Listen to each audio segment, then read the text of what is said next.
I am the disabled guy with the disabled life. So, this podcast is going to be about some disabled issues, a little bit about my life, but more of current events, sports, and those type of things, and things that are of interest to the disabled community. Like, let's say, let's talk about something, example, ADA, those type of things like that, things that affect the community, something that's important to me, and some current events where I will pick a news story that I know will affect the disabled community, and I will tell you how I feel about it. A lot of this podcast is going to turn into how I feel about what's going on in this world, always from the perspective of a disabled individual and disabled person. Once again, what I call myself is a disabled guy. The podcast name is The Disabled Life.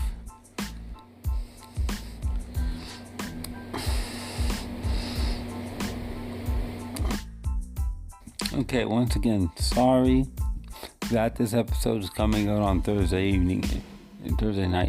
It should have been out on Wednesday 10 o'clock. But due to circumstances beyond my control, going to the doctor and doing some other things that I had to do yesterday and Wednesday, I could not actually get it up because I came home exhausted. Now, let me talk about friendships here. This is a topic I'm broaching today. Okay, I value friendships a lot because friendships to me are really important, really important. And as a disabled person, friendships are more difficult to have because we don't work and we're not in a lot of the social environments that other people are.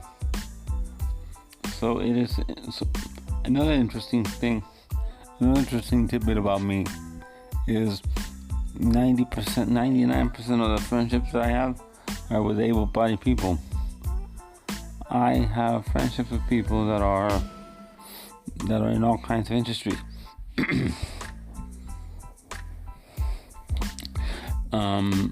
Everything from a police radio technician to a computer technician, and a couple more things.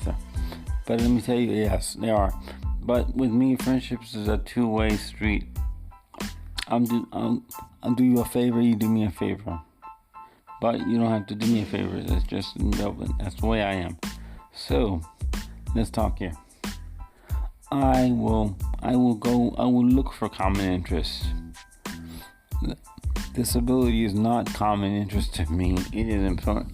It is something that it's a part of me, but it doesn't define me. It's something that doesn't define me. That's why I look for friends that are able-bodied, because it's easier to maintain those, because I actually have to do something that most people don't need to do. I have to get rides from friends' places sometimes to do volunteer work and things like that, because it is much more convenient to ride with a friend. It's nicer than just to hang out with them.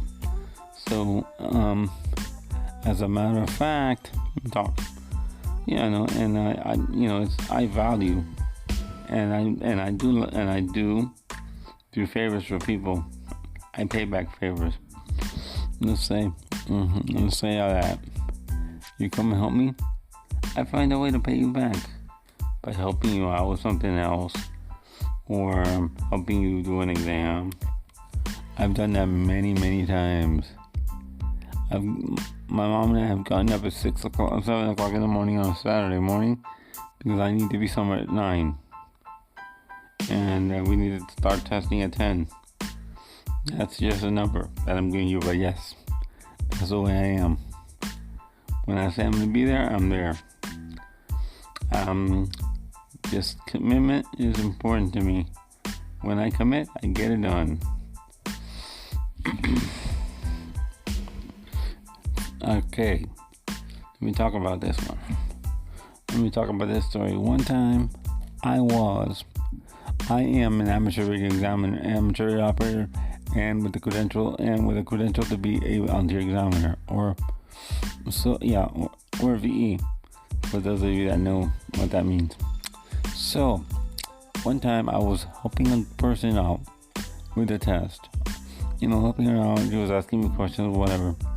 And it's fine. I'm okay. That's fine. Everything's cool. And then, she calls me in a panic and says to me, "We may not be able to take the test." And I'm like, "What's going on here?"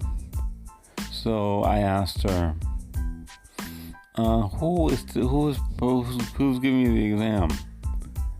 And she answered my question, and I knew the person that was doing this exam. So I said, give me a day. So I call up another friend of mine. And I ask him this question: Are you going to Doral on a certain day? He said, yes. Do you need to go? Yes, I said.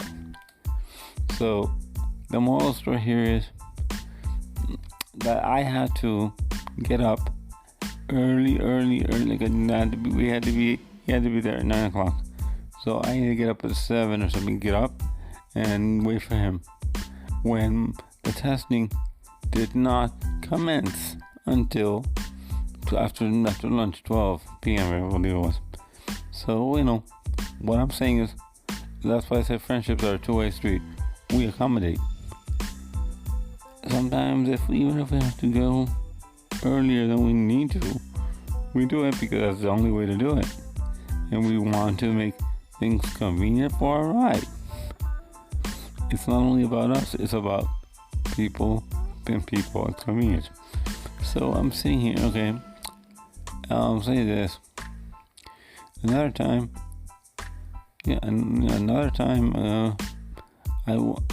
I went and I was talking about. I'm talking about this. There's a guy that I know that we're friends, but we haven't seen each other in a while. We met because of the CB radio.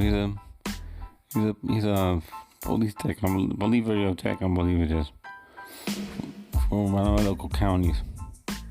I'm not going to give information there because I don't have the permission to do so. That's far I'm going to do that. We met on the CB radio and we continue to be friends to this day, even though I haven't seen him in a while.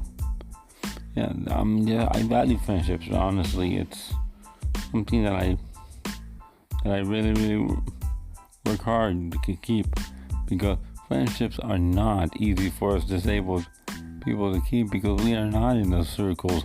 We don't go into work most days. I don't have a job, so it is hard, for me to maintain a friendship with people, because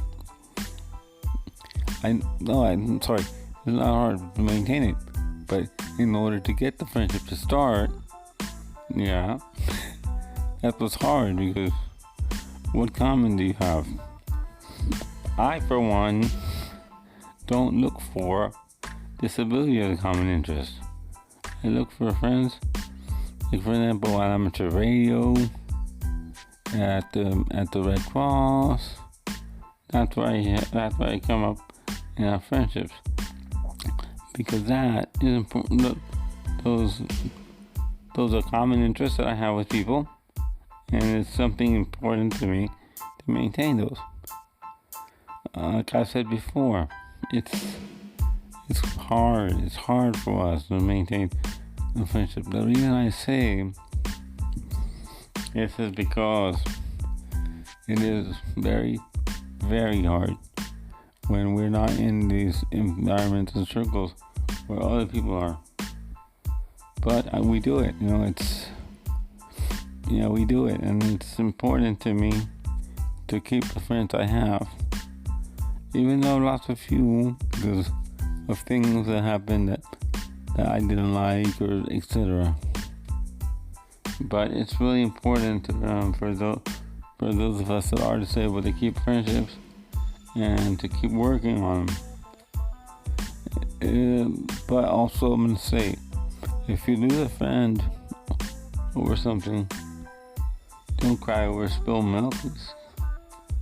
Clean the milk up and continue on. That's what I say. I am the disabled guy with the disabled life. So, let me tell you where you can listen to me. You can listen to me on Apple Podcast, Spotify, Google Podcast, many others. And you can also leave comments, messages there on Apple Podcast and on Spotify and on Good Pods. Those are the places you can leave messages for me. And if I decide to put the link in, you can also leave messages if you are a Spotify account holder. You can also leave a message with us on that, and I'll be happy to put those in. Now, also, one thing you can do is follow me on Twitter. I'm gonna be a lot more active on Twitter, and maybe a few other social media spots. With that, thank you for listening. My episodes are gonna come out Saturday and Wednesday, both 10 p.m.